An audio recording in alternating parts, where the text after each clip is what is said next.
Right now, I'm in Denver with this guy, Ken McElroy, who runs a massive $3 billion business, is making unlimited money. He has a plane. When we were flying in on his plane from Scottsdale to Denver for this conference that he's speaking at, I asked him, Ken, now that I've been hanging out with you for the past 3 months, what do you think I need to work on the best? What do you think is preventing me from really scaling my business and getting better overall?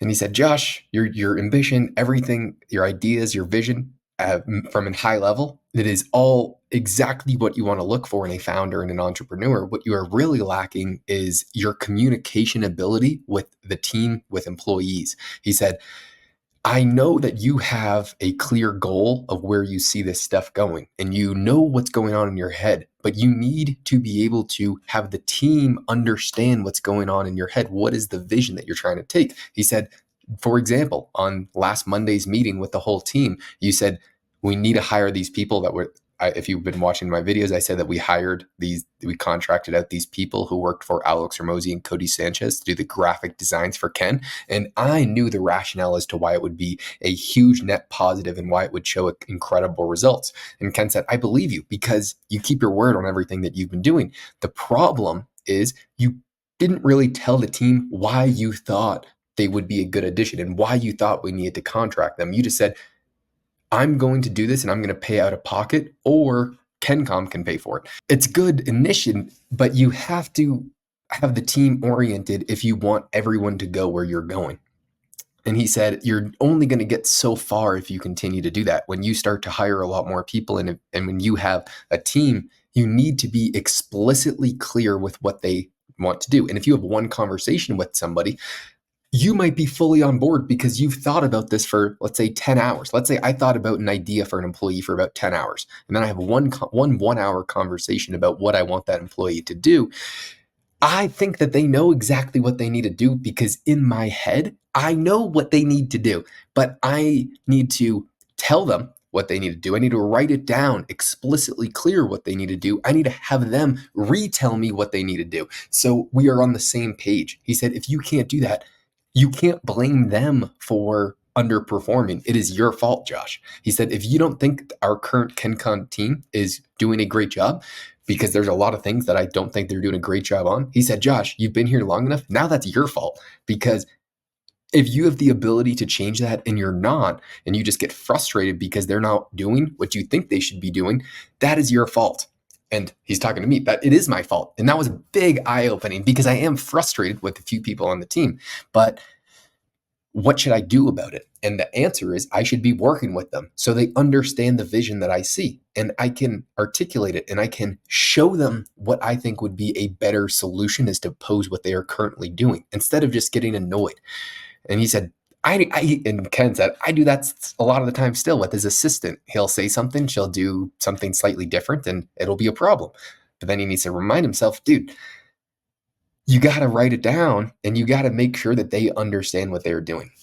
And so right now, the guy that I'll be living with in Colombia, what I need to do is I need to be explicitly clear with what I think his role is. And that for me is going to be a big testament to my future ability to be able to lead and grow a team is how can I be explicitly clear with what the expectations are? And with those expectations, where do we see this going? So we are mission aligned and we have the same vision, because if you don't do that, two people could think you're doing two opposite works. So that was really, really eye-opening for me because I've made that mistake so many times in the past. And that was not what I was expecting him to say. I thought that he was going to say that I'm too high level. I got to get more into the weeds. I need to, I don't know. I was very thankful. This is why you find mentors, because it's very easy for them to see holes in what you were doing because they've made every mistake in the past. And so I'm trying to find a way to articulate how anyone can find a mentor. And the real way you do it is providing value. Because we're at this conference, Ken is telling everybody about me. He's saying, dude, this guy is he's 10x everything that we're doing online in 90 days. And then he's telling the story. He's like, Josh came up to me one time and he's like, Ken, your online stuff sucks. Let me do it for you. And then Ken was like, well, really? It's like, well, what are you going to do? And I said, I'm going to do X, Y, and Z. I'm going to do this and this and this. I said, I promise you, I will show you the results. There's no question about it. And then I did it and I provided the value. And so that's what it really comes down to. Can you provide value to these people? Do you have a skill set that is needed for the person that you want to work with? And if you do, then you can virtually work with any person in the world, because now a lot of the people here are asking me, can you do this for me? Which is obviously what you want. And then you're in the position of power, which is, I like to structure deals. That is something that I really geek out over, is how can you structure the most favorable deal possible to where you're getting some sort of revenue share model plus an upfront fee, and how does that look on the back end? And I really, really enjoy thinking through those things, like from a very, very fun level.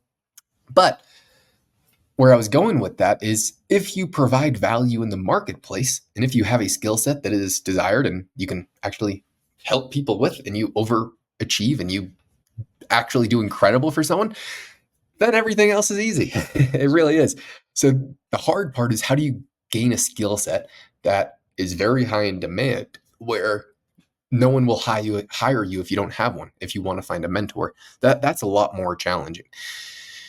And I don't know. The way that I really learned was reverse engineering what other people do really, really well. Like, let's just say you're watching a YouTube video. Why did you click on the video that you clicked on? How do they keep your attention? If they didn't, when did you drop off? If you felt the need to watch your phone or do something else, how are they losing you? This is just for, let's say, making the best YouTube video possible. If you go to your watch history, why did you click on the videos that you watched them? What was the psychology behind it? There's a reason for everything. Why? Because they made you click. That this was a purposeful behavior to target you. So what was the psychology behind it? How can you emulate that for someone else? I mean, this is me just reverse engineering, let's say, a YouTube video. But for any business model, you could find what the absolute best people are doing and reverse engineer it to see if you can do it for yourself. Because the people who are the best at what they do it for themselves. They don't really sell a course on it.